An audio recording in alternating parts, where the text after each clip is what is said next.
মরণকালে আমাকে জান্নাত দেখানো হবে, কবরে প্রতিদিন সকালে বিকালে আমাকে জান্নাত দেখানো হবে, হাসরের মাঠের বিচারের পরে আমাকে জান্নাতে পৌঁছে দেওয়া হবে, এই ঈমান, এই বিশ্বাস তার অন্তরে এমনভাবে সান্ত্বনা দিয়ে রাখে, অভাব হইলেও তার অন্তর কোনোদিন অশান্ত হয় না, ঘাবড়ায় না। বিপদে পড়লেও তার অন্তরে কোনোদিন অশান্তি আসে না, রোগাক্রান্ত হইলেও তার অন্তরে কোনোদিন অশান্তি আসে না। জান্নাতের সুসংবাদের দ্বারা তার অন্তরটা সদা সর্বদা সান্ত্বনায় ভরপুর থাকে। এটার নাম হইল দুনিয়াতে পবিত্র জীবন। বিপদে পড়লে ঘাবড়াইয়া যায় কারা? হায় রে আমার কপাল খারাপ, হায় রে আমার জীবনটাই নষ্ট হইল, হায় রে আমার কি হইল। এ হায় রে করে আফসোস করে কারা? যারা দুনিয়াতে পবিত্র জীবন পায় না, যাদের অন্তর জান্নাতের সুসংবাদে শান্ত হয় না, এরা দুনিয়ার বিপদে ঘাবড়াইয়া যায়, দুনিয়ার রোগে ঘাবড়াইয়া যায়, দুনিয়ার অভাবে এরা ঘাবড়াইয়া যায়। নির্ভেজাল ইমানদার কোনোদিন অভাবে ফেললে অন্তর ঘাবড়ায় না, নির্ভেজাল ইমানদার কোনোদিন বিপদগ্রস্ত হইলে ঘাবড়ায় না, নির্ভেজাল ইমানদার কোনোদিন অভাবগ্রস্ত হইলে, বিপদগ্রস্ত হইলে, রোগাক্রান্ত হইলে ঘাবড়ায় না। কেন? তার অন্তরটা তাকে জান্নাতের সুসংবাদের সান্ত্বনায় ভরপুর। পবিত্র কোরআনের যে আয়াত আমি আপনাদের সামনে তিলাওয়াত করেছি, তাতে আল্লাহ বলেন, কোন মানুষ যদি মুমিন হয় আর নেক আমল করে, আমল ভালো করে, কোন মানুষ যদি মুমিন হয় আর আমল ভালো করে, তাহলে সে পুরুষ হোক অথবা নারী হোক, আমি আল্লাহ তাকে পবিত্র জীবন দান করব আর তার আমলের চেয়ে বহুগুণ বেশি পুরস্কার দান করব। আয়াতের ব্যাখ্যায় মুফাসসিরিনে কেরাম লিখেছেন, কোন মানুষ যদি মুমিন হয়, এখানে কোন মানুষ বলতে তো নারী পুরুষ উভয়কেই বুঝায়। বলেন তো আপনারা, মানুষ বলতে শুধু পুরুষ বুঝায় না শুধু নারী বুঝায় না উভয়কেই বুঝায়? তাইলে কোনো মানুষ যদি মুমিন হয়, এর মধ্যেই তো নারী পুরুষ উভয়টাই আছে। তাহলে আল্লাহ আবার আলাদাভাবে কেন বললেন পুরুষ হোক অথবা নারী হোক? আলাদাভাবে নারী এবং পুরুষ আলাদাভাবে বলে আল্লাহ বুঝাইতে চাইছেন যে নারী আর পুরুষের মধ্যে বিভিন্ন পার্থক্য থাকা সত্ত্বেও, বেশ কম থাকা সত্ত্বেও, আল্লাহর দৃষ্টিতে একটা ক্ষেত্রে নারী পুরুষ সমান। এটা বোঝাবার জন্য নারী আর পুরুষ আলাদাভাবে বলা। কোন ক্ষেত্রে নারী আর পুরুষ সমান? সেটা হলো আল্লাহর কাছে পুরস্কার পাওয়ার বেলায়। পুরুষ পুরুষের আমল করে আল্লাহর কাছে যেই পুরস্কার পাবে,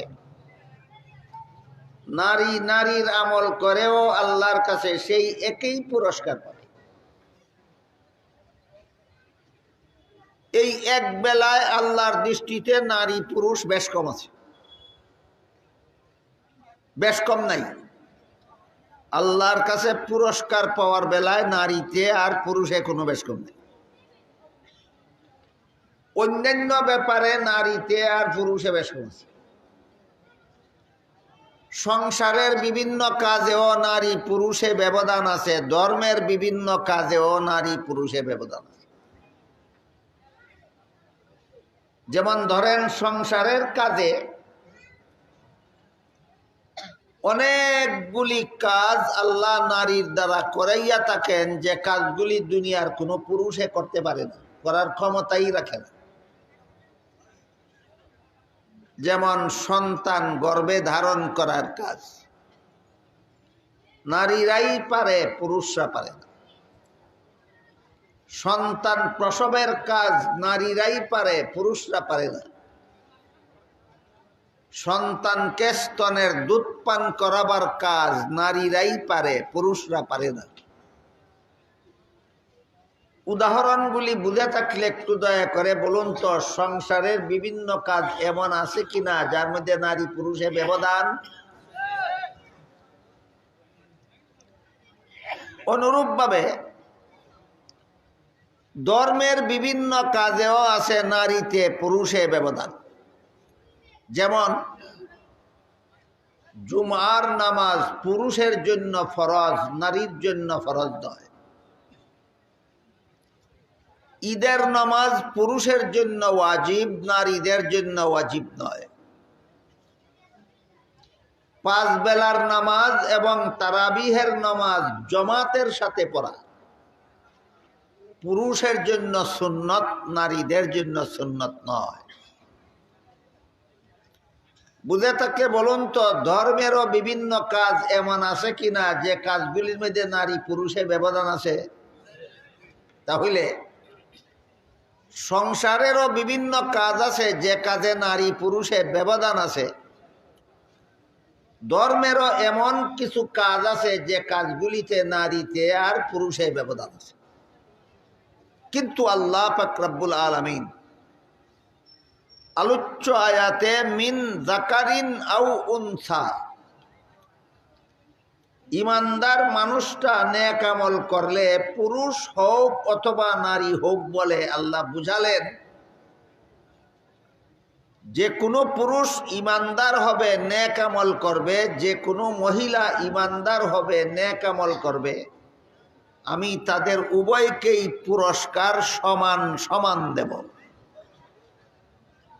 তাহলে নারী পুরুষের সংসারের অনেক কাজে ব্যবধান আছে, ধর্মের অনেক কাজে ব্যবধান আছে, কিন্তু আল্লাহর কাছে পুরস্কার পাওয়ার বেলায় সমান।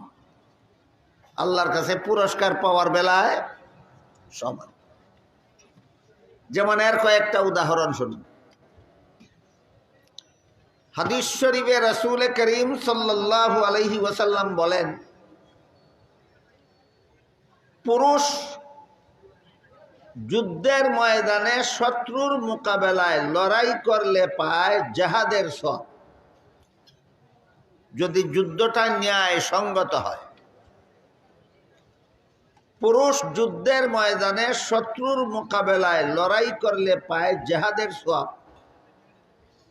রাসূল বলেন, নারীও স্বামীর গড় করলে পায় জিহাদের সওয়াব।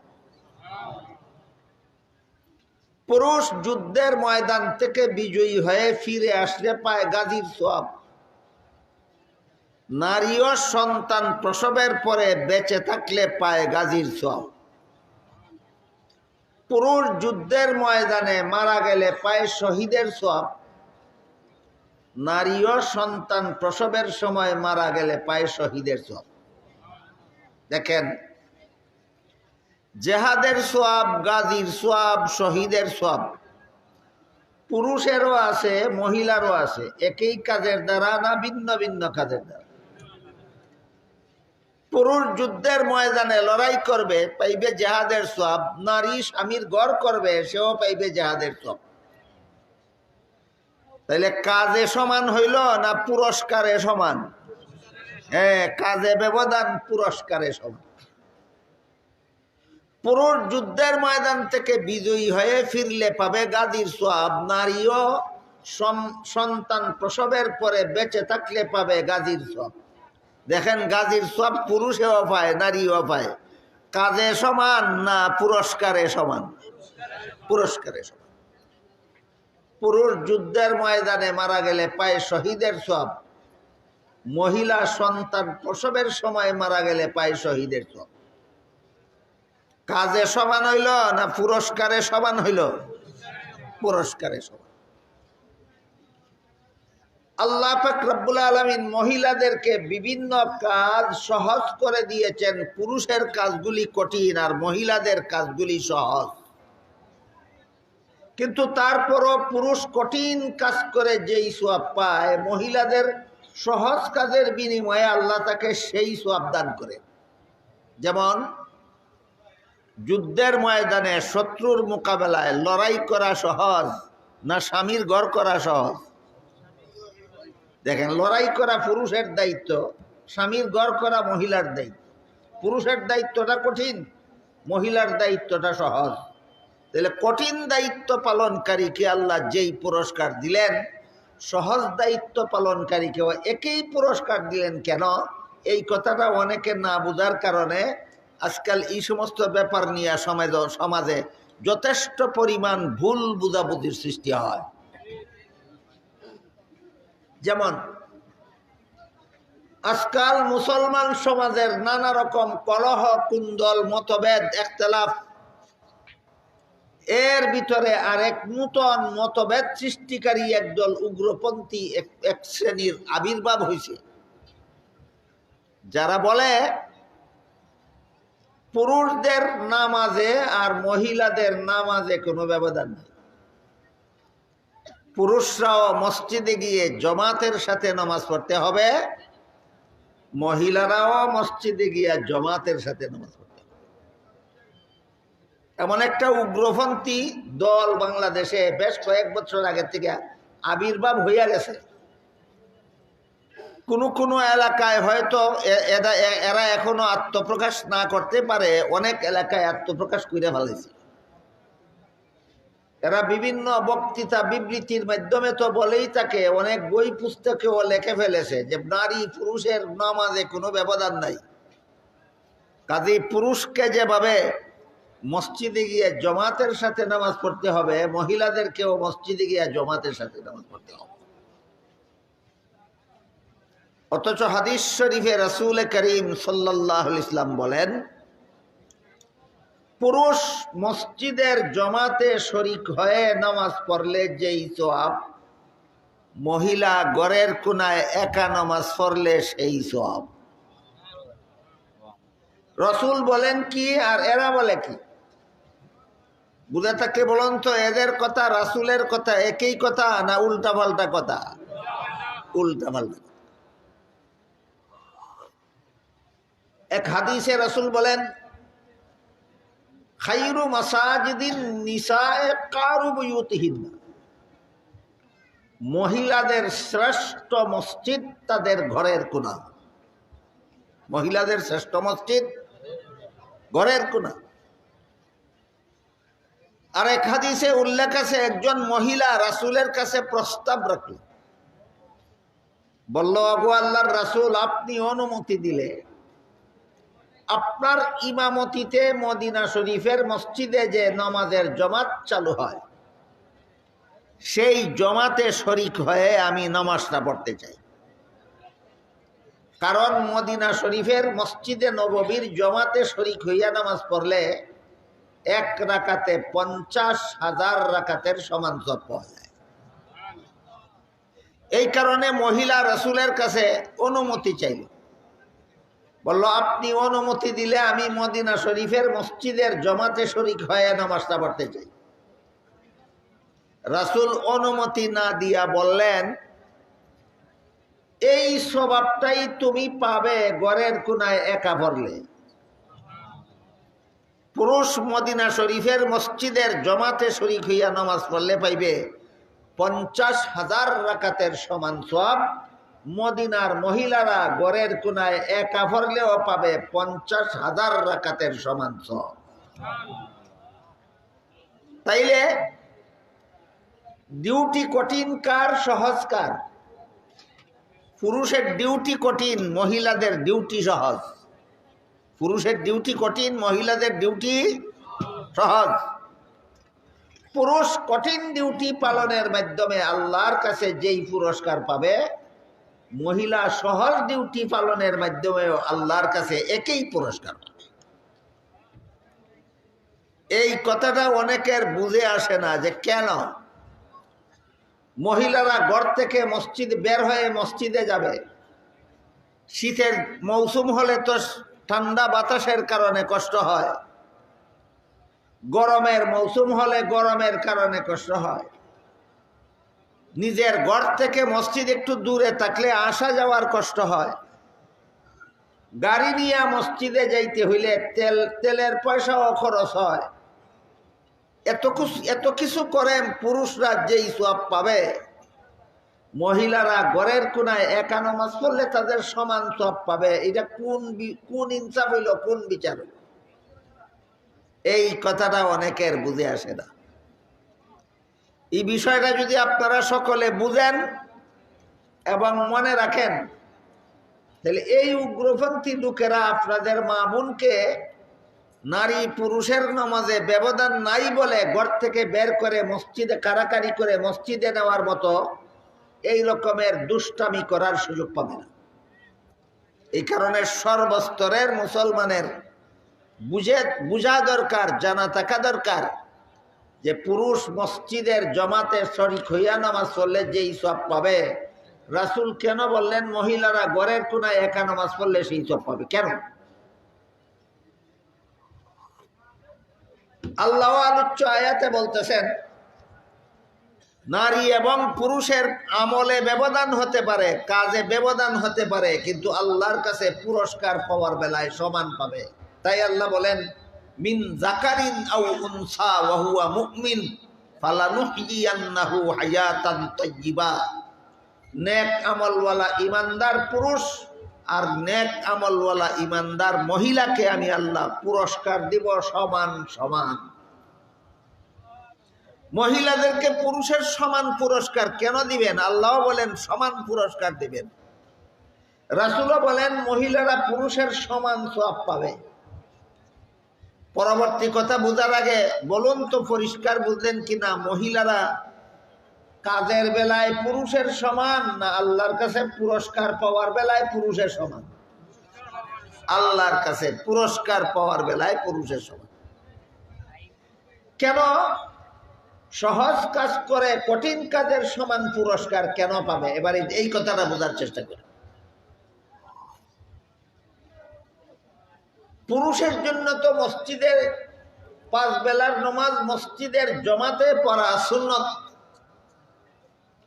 তারাবিহের নামাজ মসজিদে জমাতে শরীক হয়ে নামাজ পড়া পুরুষের জন্য সুন্নত। আগেই বলেছি, জুমার নামাজ মহিলাদের জন্য ফরজ নয়, পুরুষের জন্য ফরজ। ঈদের নামাজ পুরুষের জন্য ওয়াজিব, মহিলাদের জন্য ওয়াজিব নয়। 5 বেলার নামাজ, তারাবিহের নামাজ জমাতের সাথে পড়া পুরুষের জন্য সুন্নত, মহিলাদের জন্য সুন্নত নয়।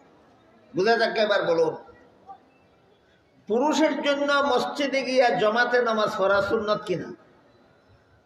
কি বুঝলেন? পুরুষের জন্য 5 বেলার নামাজ মসজিদে গিয়া জমাতের সাথে পড়া সুন্নত কিনা? সুন্নত। আপনাদের এই সুন্নত পালনের জন্য ঘর থেকে বের হয়ে মসজিদে যাবেন জমাতে শরীক হওয়ার জন্য। আপনার ঘরে যদি 6 মাসের একটা শিশু থাকে, না কোনো মুসলমানের জীবনে তার ঘরে 6 মাসের শিশু থাকে না? আপনার ঘরে যদি একটা 6 মাসের শিশু থাকে, শিশুটাকে কুলে করে নিয়ে যাবেন মসজিদে জমাতে নামাজ পড়ার জন্য, না ঘরে রেখে যেতে হবে? এটা আগে পরিষ্কার হোক। যদি বলেন আমি কুলে করে মসজিদে নিয়ে যাব, তাহলে আপনার 6 মাসের শিশু বাচ্চাকে কুলে করে নিয়ে মসজিদে গিয়া জমাতে শরীক হইলেন। ইমাম সাহেব 4 রাকাত আসরের নামাজের নিয়ত করলেন, আপনিও 6 মাসের শিশু কুলে নিয়া ইমাম সাহেবের পিছনে জমাতে পড়ার জন্য 4 রাকাত আসরের নামাজের নিয়ত করলেন। শিশুর বয়স কত? 6 মাস। 4 রাকাত নামাজ শেষ করে সালাম ফিরাবার আগ পর্যন্ত এই শিশুটা পেশাব না করার গ্যারান্টি আছে?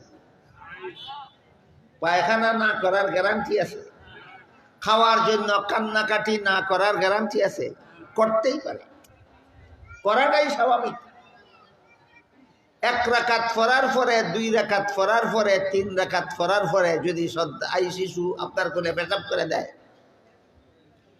নামাজ থাকবে না নষ্ট হয়ে যাবে? শুধু আপনার নামাজ নষ্ট হবে না, সাইডম্যানের শরীর পেশাবের চিটা বললে তার নামাজ নষ্ট হবে? শুধু দুইজন মুসল্লির নামাজ নষ্ট হইব না মসজিদও নষ্ট হইব? কাজেই 6 মাসের শিশু বাচ্চা কুলে নিয়ে মসজিদের জমাতে শরীক হওয়া বাবার জন্য সম্ভব নয়। কাজেই বাধ্য হইয়া শিশুটাকে আপনার ঘরে রেখে যেতে হবে। 6 মাসের শিশুকে কি একা একাই ঘরে রেখে যাবেন না তার মায়ের কাছে রেখে যাবেন? মায়ের কাছে রেখে যাবেন। আপনার 6 মাসের শিশু বাচ্চাকে যখন তার মায়ের কাছে ঘরে রেখে আপনি মসজিদে গিয়ে নামাজের জমাতে শরীক হবেন, আপনার কি মনে মনে টেনশন থাকবে যে আমার বাচ্চাটা খাওয়ার জন্য কান্নাকাটি করতেছে কিনা? কেননা মাই দেখব। আপনার কি মনে মনে টেনশন থাকবে যে আমার বাচ্চাটা বিছানায় পায়খানা করে দিয়ে ছটফট করতেছে কিনা? কেননা মা আছে, মায়ে দেখবে। আপনার কি টেনশন থাকবে যে আমার বাচ্চাটা শীতের দিনে পেশাব করে পেশাবের মধ্যে ঠান্ডায় কষ্ট করতেছে কিনা? কেন টেনশন নাই? কারণ মায়ের কাছে রেখে আছেন, মায়ে দেখবে। তাইলে আপনার 6 মাসের শিশু বাচ্চাকে ঘরে মায়ের তত্ত্বাবধানে রেখে মসজিদে গিয়া জমাতে নামাজ পড়তে পারলেন টেনশন যুক্ত মন নিয়া না নিশ্চিন্ত মনে? আপনি মসজিদে গিয়া 6 মাসের শিশু বাচ্চার বাবা মসজিদে গিয়া নিশ্চিন্ত মনে জমাতের সাথে নামাজ পড়তে পারলেন কার কারণে? একটু বুঝে শুনে বলুন, কার কারণে? মায়ের কারণে। মা যেহেতু আপনার সন্তানকে ঘরে দেখাশোনা করে, এই জন্য আপনি নিশ্চিন্ত মনে মসজিদে গিয়া জমাতে নামাজ পড়তে পারেন।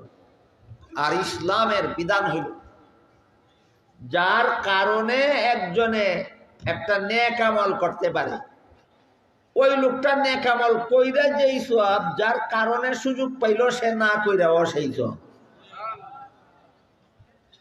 এই জন্য হাদিস শরীফে রাসূল করিম সাল্লাল্লাহু আলাইহি ওয়াসাল্লাম বলেন, মানুষ মারা গেলে পরে আর নেক আমল করতে পারে না। যারা নেক আমল করার অভ্যাস, যারা নেক আমলের অভ্যাস মরে গেলে আর নেক আমল করতে পারে না, যারা গুনাহ করার অভ্যাস এরাও গুনাহ মরলে পরে আর গুনার কাজ করতে পারে না।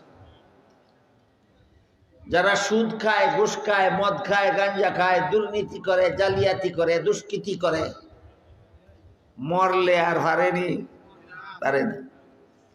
যারা নামাজ পড়ে, রোজা রাখে, ইবাদত করে, বন্দেগী করে, হালাল পথে জীবন যাপন করে, ইবাদত বন্দেগী করে, মরলে আর ইবাদত বন্দেগী করতে পারে না। এই জন্য রাসূল বলেন, নেক আমল করনেওয়ালা মানুষ মারা গেলে পরে নেক আমল তার বন্ধ হয়ে যায়, কিন্তু সওয়াব বন্ধ হয় না। 3 দল মানুষের সওয়াব বন্ধ হয় না, মরে গেলেও সওয়াব তার আমলনামায় লেখা হইতে থাকে। কত দল মানুষ মরলেও তার সওয়াব বন্ধ হয় না? 3 দল। 3 দলের মধ্যে প্রথম দলের বিবরণ দিয়া রাসূল বলেন, ইল্লা মিন সাদাকাতিন জারিয়া। যারা কোনো নেক আমল, নেক কাজে, এমন একটা নেক কাজে দান করে মারা গেল যে নেক কাজটা চলতে থাকে। যেমন আপনি মসজিদে দান করে মারা গেলেন, মাদ্রাসায় দান করে মারা গেলেন, আপনাদের সমাজের সর্বস্তরের লোকের দানের টাকায় মসজিদ নির্মাণ করা হল, এলাকার সর্বস্তরের মানুষের দানের টাকার দ্বারা মাদ্রাসার বিল্ডিং নির্মাণ করা হল। এই বিল্ডিং এর ক্লাসরুমে বসে বসে ছাত্ররা কোরআন হাদিস পড়ে বছরের পর বছর। আমার কথা বুঝে থাকলে বলুন, বছরের পর বছর, শতাব্দীর পর শতাব্দী ছাত্ররা যে বিল্ডিং এর ক্লাসরুমে বসে বসে পড়ে, এই বিল্ডিং এ এলাকার মুসলমানেরা দান করেছিল কিনা? তাহলে এরা নিশ্চিন্ত মনে মাদ্রাসার ক্লাসে বসে লেখাপড়া করতে পারতেছে কার কারণে? যারা দান করে মারা গেছিল তাদের কারণে।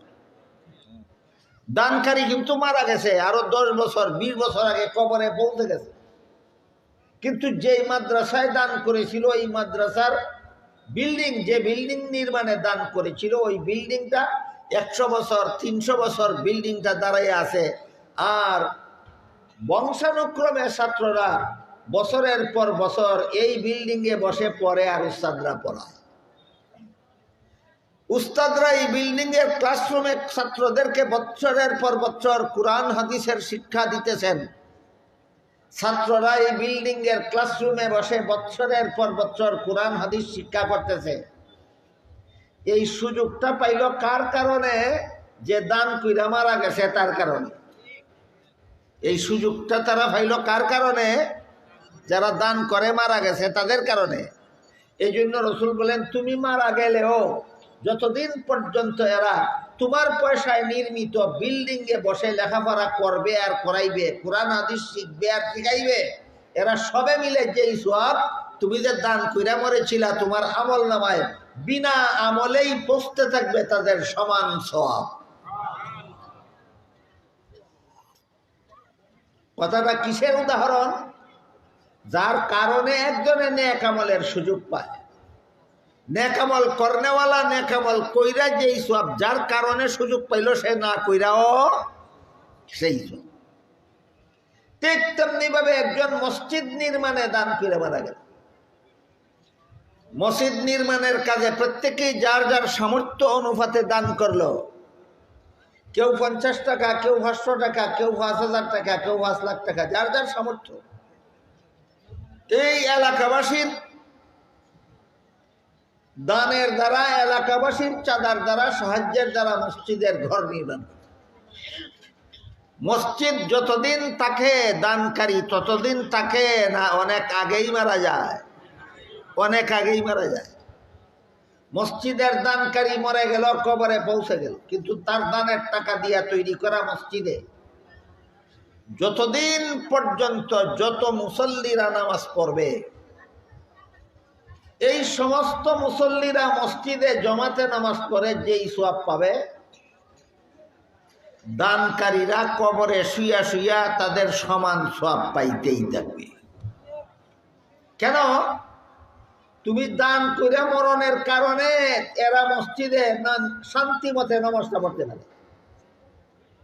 এই জন্য হাদিস শরীফে রাসূল করিম সাল্লাল্লাহু আলাইহি ওয়াসাল্লাম বলেন, মান সান্না সুন্নাতান হাসানাতান ফালাহু আজরুহা ওয়া আজরু মান আমিলা বিহা।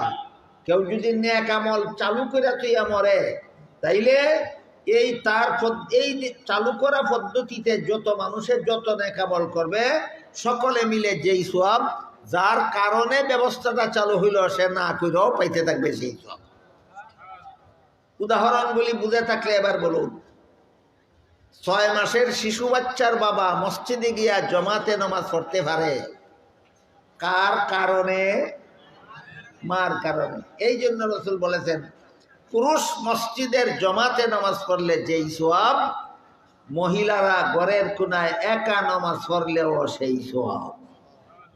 কথাটা বুঝে আসলো কিনা আপনাদের? কিন্তু আমাদের বর্তমান সমাজটা হইল ফ্যাশনের সমাজ।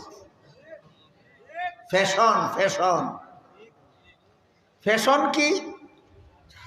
মহিলারা, রাসূল বলছেন, ঘরের কোনায় একা নামাজ পড়ো, পুরুষের মসজিদের জমাতের সমান সব পাইবা। কিন্তু মহিলারা দেখা যায় কোনো কোনো এলাকায় জুম্মার নামাজ পড়ার জন্য মসজিদে চলে যায়। কোনো কোনো এলাকায় দেখা যায় 5 বেলার কোনো কোনো নামাজ পড়ার জন্য মহিলা মসজিদে চলে যায়। কোনো কোনো এলাকায় দেখা যায় রমজান মাস আসলে তারাবির নামাজ জমাতে পড়ার জন্য মহিলা মসজিদে চলে যায়। অবস্থাটার পরিণাম বোঝার জন্য 2টা মশালা আগের থেকে আমাদের স্মরণ থাকা দরকার। 1 নম্বর, পুরুষের জন্য যে মসজিদে গিয়া জমাতে নামাজ পড়া সুন্নত, এটা হইল শরীয়ত সম্মত কোনো কারণ না থাকলে। শরীয়ত সম্মত কোনো কারণে যদি পুরুষ মসজিদের জমাতে শরীক হইতে না পারে, তাহলে শরীক না হইয়াও শরীক হওয়ার সব পাবে। কথা বুঝেন কিনা দেখে। শরীয়ত সম্মত কারণ মানে অসুস্থতার কারণে মসজিদে যেতে পারে না, অথবা রোগীর সেবায় নিয়োজিত থাকার কারণে মসজিদে যেতে পারে না। এই ধরনের কতগুলি কারণ আছে। এইসব কারণ ছাড়া যদি কেউ জমাতে নামাজ না পড়ে, ঘরে একা একা পড়ে নেয়, তার জমাতে শরীক না হওয়ার মতো শরীয়ত সম্মত কোনো কারণ নাই। অকারণেই যদি কোনো পুরুষ একা একা ঘরে নামাজ পড়ে নেয়, তার নামাজটা কোনো রকম হয়ে যাবে, কিন্তু সোয়াব নষ্ট হবে, সোয়াব কমবে। বলেন, অকারণে পুরুষ ঘরে একা নামাজ পড়লে পুরা সোয়াব পাবে না সোয়াব কম পাবে? সোয়াব কম পাবে। পুরুষ যেভাবে অকারণে মসজিদের জমাতে না গিয়া ঘরে একা নামাজ পড়লে সোয়াব কমে, ঠিক তেমনি ভাবে মহিলারাও মসজিদের জমাতে শরীক হইলে সোয়াব কমে। পুরুষ জমাতে শরীক না হইলে সোয়াব কমে, আর মহিলা জমাতে শরীক হইলে সোয়াব কমে। কারণ জমাতে নামাজ পড়া পুরুষের জন্য সুন্নত, মহিলার জন্য সুন্নত নয়। আমার কথা বুঝেন আপনারা? বুঝে থাকতে বলেন, জমাতে নামাজ পড়া মহিলার জন্য সুন্নত না পুরুষের জন্য সুন্নত? পুরুষ যদি সুন্নত লঙ্ঘন করে সওয়াব নষ্ট হয়, আর মহিলাদের জন্য জমাতে পড়া সুন্নত না, মহিলার জন্য ঘরে একা পড়া সুন্নত। তাই মহিলাও যদি সুন্নত লঙ্ঘন করিয়া জমাতে শরীক হয়, তারও সওয়াব নষ্ট হয়। কথা বুঝে থাকলে এবার বলুন, পুরুষের সওয়াব নষ্ট হয় কখন? জমাত ছাড়া একা নামাজ পড়লে। মহিলার নামাজের সওয়াব নষ্ট হয় কখন? একা নামাজ না পড়ে জমাতে শরীক হইলে। একই রকম বিধান না সম্পূর্ণ বিপরীত? পরবর্তী কথাটা বোঝার জন্য এই কথাটা স্মরণ রাখতে হবে। পুরুষ যদি জমাতে শরীক না হইয়া একা নামাজ পড়ে, তাহলে তার সওয়াব নষ্ট। আর মহিলা যদি একা নামাজ না পড়ে জমাতে শরীক হয়, তাহলে তার সওয়াব নষ্ট। এমত অবস্থায় কোন পুরুষ যদি মসজিদে যায় না, একা একা ঘরে নামাজ পড়ে নেয়, বুঝে থাকলে বলেন সওয়াব নষ্ট হবে কিনা? ওইদিকে ফিরাই দিন বাতিটা, এইভাবে সওয়াব নষ্ট। কিন্তু সওয়াব নষ্ট মানে আখেরাতের ক্ষতি। সওয়াব নষ্ট হওয়া কি আখেরাতের লাভ না আখেরাতের ক্ষতি? আখেরাতের ক্ষতি। কিন্তু দুনিয়ার কিছু লাভ আছে। পুরুষ মসজিদের জমাতে না গিয়া ঘরে একা নামাজ পড়লে আখেরাতের ক্ষতি হইল, সওয়াব নষ্ট হইল, কিন্তু দুনিয়ার কিছু লাভ আছে। কি লাভ? মসজিদে আসা যাওয়ার সময় বাঁচলো, শীতের দিন হইলে ঠান্ডা লাগার থেকে বাঁচলো, গরমের মৌসুম হইলে গরম থেকে বাঁচলো। গাড়ি নিয়ে যদি মসজিদে আসা যাওয়া করতে হয়, তাহলে মসজিদও না গিয়া ঘরে নামাজ পড়ে তেলের খরচ বাঁচলো। আখেরাতের ক্ষতি হইল, দুনিয়ার কিছুটা উপকার হইল। কিন্তু মহিলা যদি মসজিদের জমাতে শরীক হইতে যায়, সওয়াব নষ্ট, দুনিয়ারও ক্ষতি। তুমি ঘরের কোনায় একা নামাজ পড়লে যেই সওয়াব পাওয়ার কথা ছিল, মসজিদের জমাতে শরীক হওয়ার কারণে সেই সওয়াব তুমি পাবে না। সওয়াব নষ্ট হইল, সময়ও নষ্ট হইল। ঠান্ডাও বুক করা কষ্ট করা লাগলো, গরমেও কষ্ট করা লাগলো। গাড়ি নিয়ে আসা যাওয়া করলে তেলের খরচও গেল। এটা দেখো, আমও গেল, সালাও গেল। পুরুষ যদি একা একা ঘরে নামাজ পড়ে, আম গেল, সালা রইল। মহিলা যদি মসজিদের জমাতে শরীক হয়, আমও গেল, সালাও গেল। তাহলে এই সমস্ত মহিলারা কত বড় বুদ্ধিমতী, যারা সওয়াব নষ্ট করে, সময় নষ্ট করে, মসজিদে গিয়া জমাতে নামাজ পড়ে। কথাটা আমি বুঝাইতে পারলাম আপনাদেরকে? এবার শুনেন আল্লাহ কি বলেন। মান আমিলা সালিহাম মিন যাকারিন আও উনসা ওয়া হুয়া মুমিনুন ফালানুহয়িয়ান্নাহু হায়াতান তাইয়্যিবাহ ওয়া লানাজজিয়ান্নাহুম আজরাহুম বিআহসানি মা কানু ইয়ামালুন। কোন মানুষ যদি মুমিন হয় আর আমল ভালো করে, তাহলে সে পুরুষ হোক অথবা নারী হোক, আমি আল্লাহ তাকে পবিত্র জীবন দান করব। পুরুষকেও দিব পবিত্র জীবন, মহিলাকে দিব পবিত্র জীবন। তাহলে পুরস্কার ব্যবধান হইল না পুরস্কার সমান হইল? সমান হইল।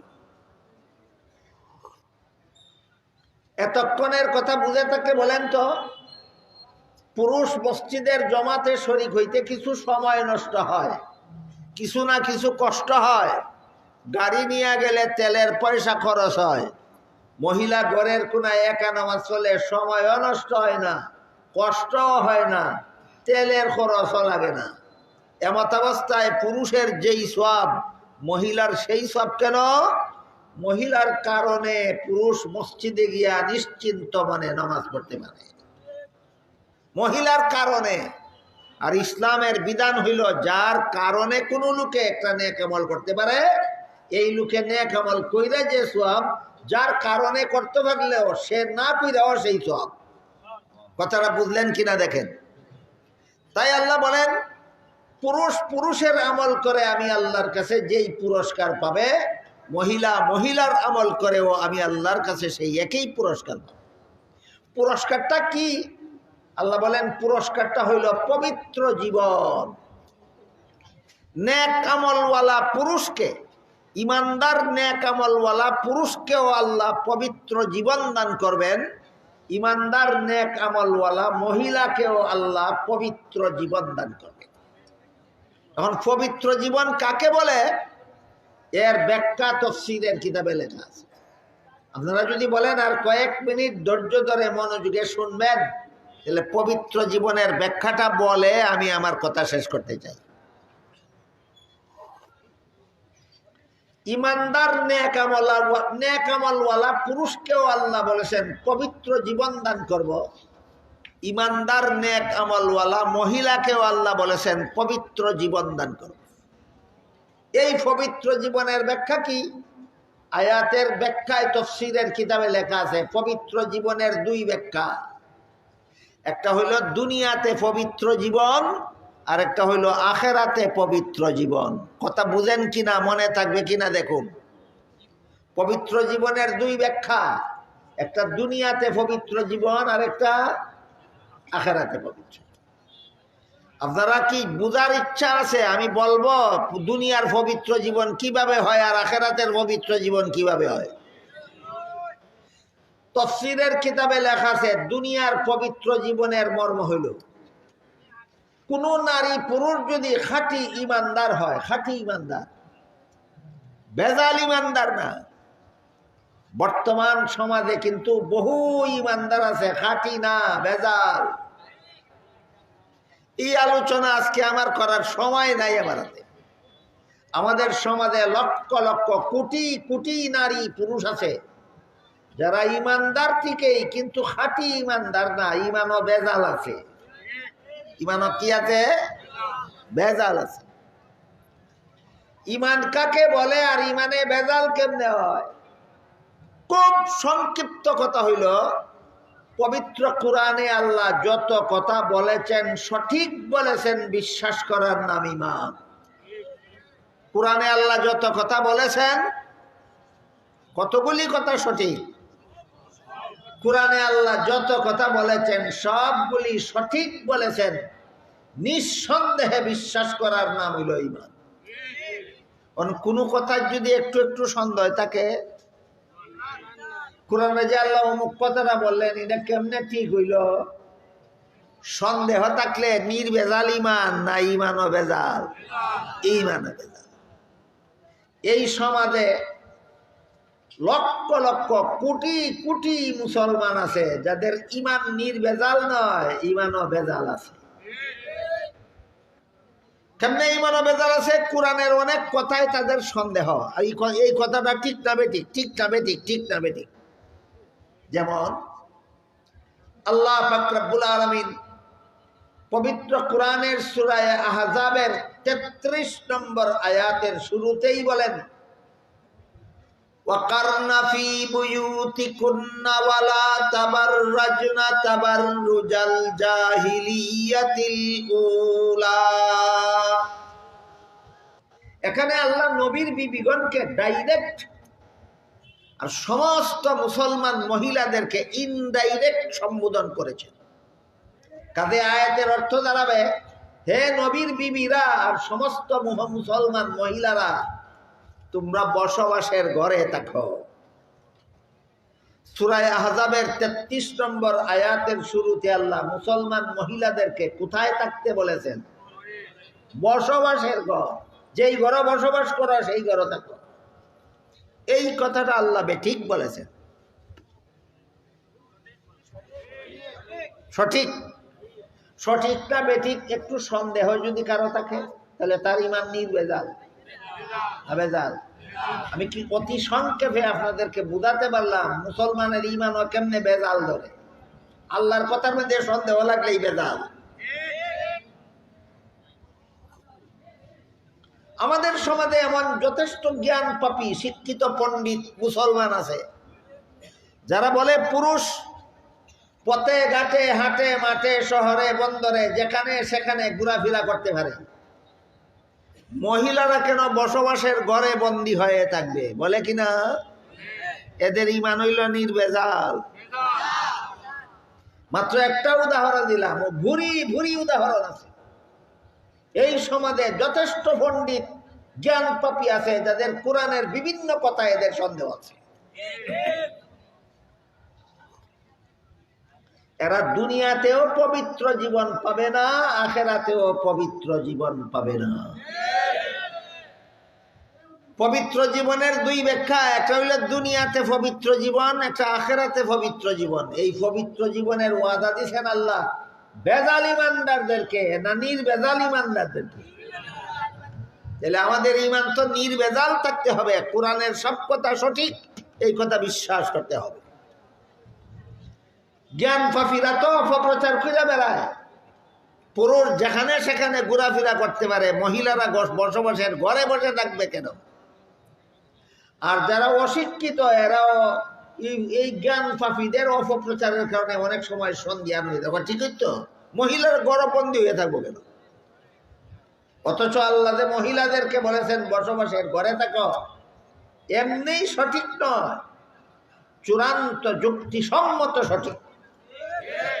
যুক্তি ছাড়া সঠিক না যুক্তিসম্মত সঠিক? সঠিক। যুক্তিটা একটু বুঝেন আপনারা।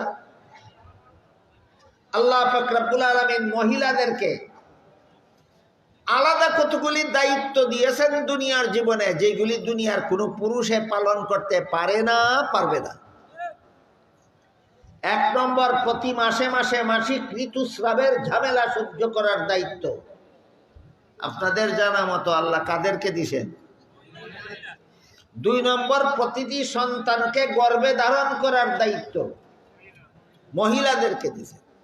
তিন নম্বর, সন্তান প্রসবের কষ্ট সহ্য করার দায়িত্ব মহিলাদেরকে দিয়েছে। চার নম্বর, সন্তানকে স্তনের দুধ পান করাবার দায়িত্ব একতরফাভাবে মহিলাদেরকে দিয়েছেন। পাঁচ নম্বর, সন্তান নিজে নিয়ে চলাফেরা, খাওয়া দাওয়া, গোসল করা, ঘুমানি ইত্যাদি না পারলে করার যোগ্য হওয়ার আগ পর্যন্ত সন্তানকে লালন পালনের দায়িত্ব আল্লাহ মহিলাদেরকে দিয়েছেন। বুঝা থাকলে বলেন মহিলাদের জীবনে পুরুষ ছাড়া আলাদা কিছু দায়িত্ব আছে কিনা? এবার বলেন, মাসিক ঋতুস্রাব চলাকালে সারাদিন অফিসের চেয়ারে বসে থাকা সুবিধা না বসবাসের ঘর সুবিধা?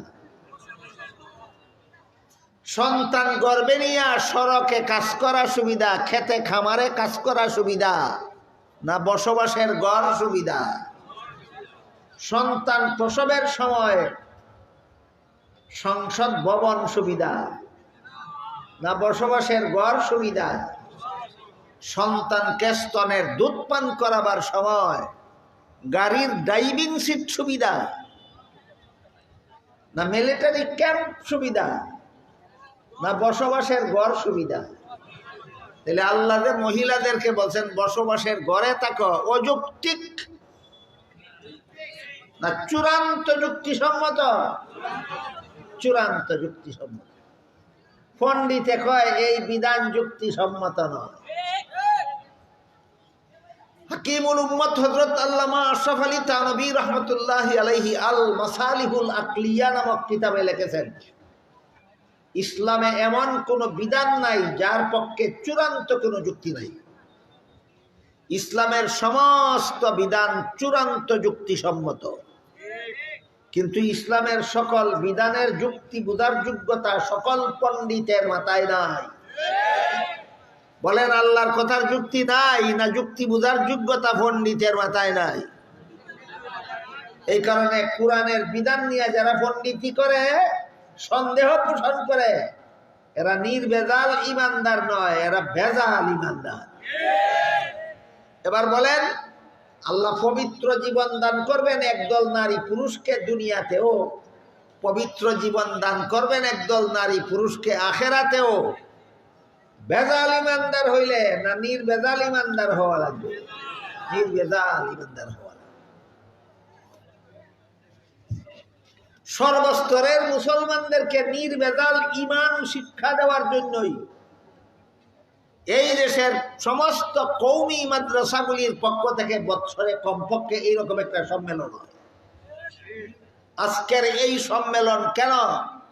সর্বস্তরের মুসলমানকে নির্ভেজাল ঈমান শিক্ষা দেওয়ার জন্য। কথাটা কি বুঝতে পারলেন? অনেকে এটাও বোঝে না। সবাদ কেনে যাব, সবাদ গেলে কি হয়? কথাটা চান্দা দেওয়ার লাগে, আর কি হয়? এর সারা চান্দা যারা দিয়ে দেয় না, যারা দিছে না, এরা বইতে পারতো না কেন? এর সবাদ গেলেই চান্দা দেওয়ার লাগে, বিপুল কথা আছে না? সবার তো চান্দা কেউ জুড়ে নেয় না, যারা দেয় নিজের খুশি মনে দেয়। আর যারা দেয় এরা কি উপকারটা হইব একটু আগে কইছি আমি। আপনার এই কয়েকটা টাকার চান্দা দিয়ে দেয় মসজিদের মাদ্রাসার বিল্ডিং এর কাজে লাগে। এই বিল্ডিং এ যতদিন যত ছাত্র বৈশাখ কোরআন হাদিস পড়বে আর যত উস্তাদে পড়াইবেন, সকলে মিলে যে পরিমাণ সওয়াব আপনার যে চান্দা দিছিলেন, কিয়ামত পর্যন্ত আপনার কবরে পৌঁছতে থাকবে তাদের সমান সওয়াব। চান্দা দেওয়াটা বড় লস না খুব লাভ? লাভ। চান্দার প্রসঙ্গ বাদই দিলাম, আপনি চান্দা দিলেনও না, আপনার পয়সা মানুষের করেও লাগলো না, কিন্তু বসে বসে উলামায়ে কেরামের নসিহত শুনলেন, ওয়াজ শুনলেন। এর দ্বারা কি হয়? আপনার ভেজাল ইমান নির্ভেজাল হয়। এই জন্য আমরা জীবন ভর মনে রাখার চেষ্টা করি, পবিত্র কোরআনে আল্লাহ যত কথা বলেছেন, এর কোনো কথার মধ্যে যদি কারো সন্দেহ থাকে, তার ইমান ভেজাল। আল্লাহর কোরআনের সমস্ত কথা নিঃসন্দেহে সঠিক। বিশ্বাস করলে ইমান হবে নির্ভেজাল। বিশ্বাস করলে ইমান হবে নির্ভেজাল। এই নির্ভেজাল ইমানওয়ালারা যদি নেক আমল করে, আল্লাহ বলেন দুনিয়াতেও আমি তাকে পবিত্র জীবন দান করব। মনে আছে কথা? আখিরাতেও পবিত্র জীবন দান করব। এবার আমরা বোঝার চেষ্টা করি দুনিয়ার পবিত্র জীবন বলতে কি বোঝায়। আয়াতের ব্যাখ্যায় তাফসীরের কিতাবে লেখা আছে, দুনিয়াতে পবিত্র জীবন বলতে বোঝায় নির্ভেজাল ইমানদার মুমিন মুসলমান নারী পুরুষে যারা নেক আমল করে, এরা দুনিয়াতে যত বড় অভাবগ্রস্ত হোক না কেন, যত বড় রোগাক্রান্ত হোক না কেন, যত বড় বিপদগ্রস্ত হোক না কেন, যত বড় রোগাক্রান্ত হোক না কেন, যত বড় অভাবগ্রস্ত হোক না কেন, তাদের অন্তরটা কোনোদিন ঘাবড়াবে না। সারাটা জীবন আল্লাহ তাদের অন্তরকে জান্নাতের সুসংবাদের দ্বারা সান্ত্বনা দিয়ে রাখবে। বিষয়টা বোঝাবার জন্য একটি উদাহরণ দেই, শুনুন। নির্ভেজাল ঈমানওয়ালা নেক আমল করতে করতে পুরুষ হোক নারী হোক, যখন মরণ বরণ করে, মরণকালে যেই ফিরিস্তা পাঠান আল্লাহ তার জান বাইর করার জন্য, এই ফিরিস্তা তারে জান্নাতের ঠিকানা না দেখাইয়া জান বাইর করে না। বলেন তো, নির্ভেজাল ইমানদার নেক আমলওয়ালা নারী পুরুষ কিয়ামতের পরে জান্নাত দেখবে না মরণের আগেই তাকে জান্নাত দেখানো হবে? আপনারা নিশ্চিতভাবে বিশ্বাস করুন, অপেক্ষায় থাকুন। ইমান যদি নির্ভেজাল হয়, আমল যদি ভালো করেন, আপনি পুরুষ হন অথবা নারী হন, আপনাকে আজরাইলে জান্নাতের ঠিকানা না দেখাইয়া জান বাইর করবে না। এরপরে হাদিস শরীফে রাসূল করিম সাল্লাল্লাহু আলাইহি ওয়াসাল্লাম বলেন, এইরকম নির্ভেজাল ইমানদারের মরণের পরে যখন কবরে তাদেরকে দাফন করা হয়, কবর জগতে তারে জান্নাতের সুখ শান্তি ভোগ করার ব্যবস্থা করে দেওয়া। হাদিস অনেক লম্বা, আমার বলার মতো টাইম নেই, শুধু এতটুকু আপাতত মনে রাখুন। নির্ভেজাল ইমানদার নেককার নারী পুরুষ কবরে গেলে কবরের জগতে আল্লাহ তাকে জান্নাতের সুখ শান্তি উপভোগ করার ব্যবস্থা করে দেন। তারপরে এই রকম প্রত্যেকটা নির্ভেজাল ইমানদারকে কবরে প্রতিদিন সকালে একবার বিকালে একবার তার জান্নাতের ঠিকানাটা দেখানো হয়। জান্নাতের ঠিকানাটা দেখানো হয়। আল্লাহর রাসূল বলেন, জান্নাত যে কবরের মধ্যে যে জান্নাতের সুখ শান্তি ভোগ করতেছিল, এর দ্বারা যে আনন্দ হয়েছিল, সকালে একবার জান্নাতের ঠিকানাটা দেখলে পরে তার চেয়ে বেশি আনন্দ হয়। বিকালে আবার তার জান্নাতের ঠিকানাটা দেখলে পরে আবার ওই কবরের সুখ শান্তির চেয়ে বেশি আনন্দ হয়। এই যে মরণকালে আমাকে জান্নাত দেখানো হবে, কবরে প্রতিদিন সকালে বিকালে আমাকে জান্নাত দেখানো হবে, হাসরের মাঠের বিচারের পরে আমাকে জান্নাতে পৌঁছে দেওয়া হবে, এই ঈমান, এই বিশ্বাস তার অন্তরে এমনভাবে সান্ত্বনা দিয়ে রাখে, অভাব হইলেও তার অন্তর কোনোদিন অশান্ত হয় না, ঘাবড়ায় না। বিপদে পড়লেও তার অন্তরে কোনোদিন অশান্তি আসে না। রোগাক্রান্ত হইলেও তার অন্তরে কোনোদিন অশান্তি আসে না। জান্নাতের সুসংবাদের দ্বারা তার অন্তরটা সদা সর্বদা সান্ত্বনায় ভরপুর থাকে। এটার নাম হইল দুনিয়াতে পবিত্র জীবন। বিপদে পড়লে ঘাবড়াইয়া যায় কারা? হায় রে আমার কপাল খারাপ, হায় রে আমার জীবনটাই নষ্ট হইল, হায় রে আমার কি হইল। হায় রে করে আফসোস করে কারা? যারা দুনিয়াতে পবিত্র জীবন পায় না, যাদের অন্তর জান্নাতের সুসংবাদে শান্ত হয় না, এরা দুনিয়ার বিপদে ঘাবড়াইয়া যায়, দুনিয়ার রোগে ঘাবড়াইয়া যায়, দুনিয়ার অভাবে এরা ঘাবড়াইয়া যায়। নির্ভেজাল ইমানদার কোনোদিন অভাবে ফেললে অন্তর ঘাবড়ায় না। নির্ভেজাল ইমানদার কোনোদিন বিপদগ্রস্ত হইলে ঘাবড়ায় না। নির্ভেজাল ইমানদার কোনোদিন অভাবগ্রস্ত হইলে, বিপদগ্রস্ত হইলে, রোগাক্রান্ত হইলে ঘাবড়ায় না। কেন? তার অন্তরটা তাকে জান্নাতের সুসংবাদের সান্ত্বনায় ভরপুর। এই হইল দুনিয়ার পবিত্র জীবনের ব্যাখ্যা। আল্লাহ বলেন, যে সমস্ত নারী পুরুষ নির্ভেজাল ইমানের অধিকারী হবে আর নেক আমল করবে, এদেরকে আমি আল্লাহ পরকালেও দিব পবিত্র জীবন।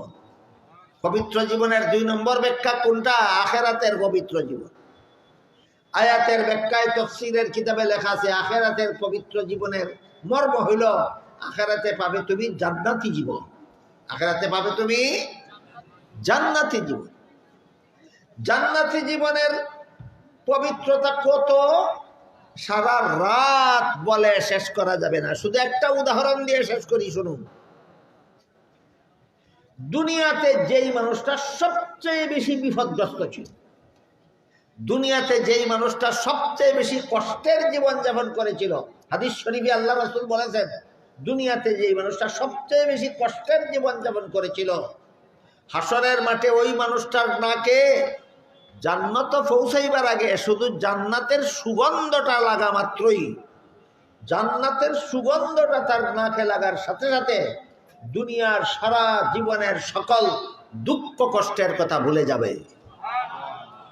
বুঝে থাকলে বলেন, যেই লোকটা দুনিয়াতে সবচেয়ে বেশি কষ্টের জীবন যাপন করছিল, ওই লোকটার নাকেও জান্নাতে পৌঁছার আগেই শুধু জান্নাতের সুগন্ধটা লাগলেই যদি দুনিয়ার জীবনের সকল দুঃখ কষ্টের কথা ভুলে যায়, ওই জান্নাতে প্রবেশ করলে তার জীবন কত পবিত্র হতে পারে।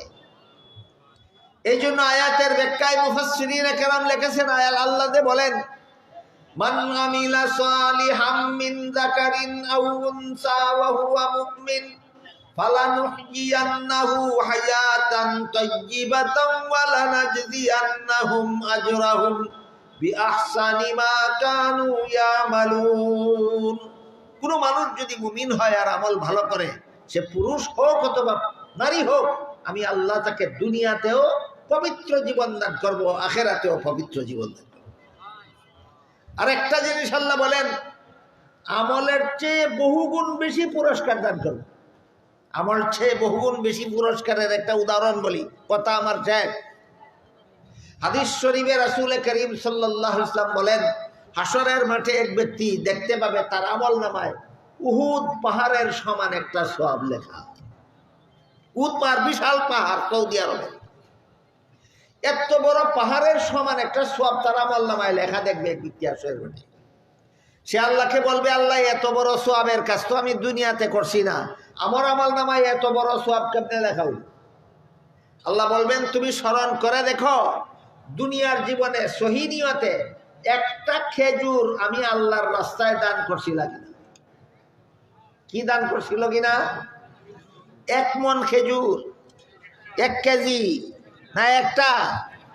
আল্লাহ বলবেন, একটা খেজুর আমি আল্লাহর রাস্তায় দান করছিলে কিনা চিন্তা করে দেখো। সে বলবে, হ্যাঁ আমার মনে আছে দুনিয়াতে আমি একটা খেজুর খুব সহি নিয়তে আল্লাহর রাস্তায় দান করেছিলাম। আল্লাহ বলবেন, তোমার একটা খেজুরের দানের সওয়াব রে আমি আল্লাহ বাড়াইতে বাড়াইতে বাড়াইতে উহুদ পাহাড়ের সমান করছি।